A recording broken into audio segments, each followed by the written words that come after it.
You've done like quite a few samples in your day too. Like, are you also that? Because I feel like we've been having the conversation. Like, I had this conversation here with JID the other week. Obviously, I have it a lot with the New York stuff because I was telling you how like a lot of New York artists do a lot of samples nowadays. Are you of the same mindset of like you feel like everything should be able to be cleared too? Like, even if it was someone sampling your music or maybe in the future.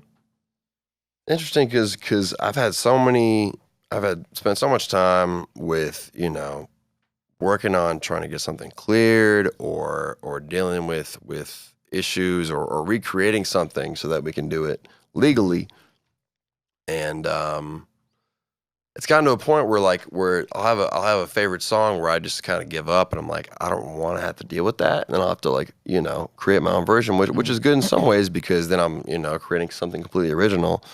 But like I guess I do miss the days when I didn't really know the laws, and in my early SoundCloud days I was just dropping anything, sampling anything. Obviously some of those songs have come back to bite me and I had to, I've gotten sued and whatnot.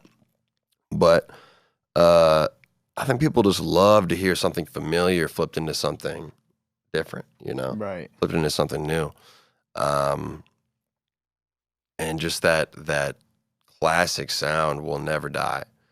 I At this point, a lot of times I just create.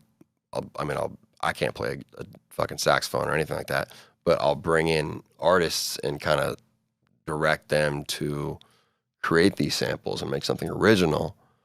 So we're making our own samples most of the time now, just because the process is so complicated. But I hope that sampling never dies because it's such a dope feeling, whether you know the original song and then you hear the hip hop version of it, or vice versa, the reverse, where a song for forever and then you hear a movie where you hear the original sample, and that everyone knows that fucking moment where it's like, yo, this is that sample.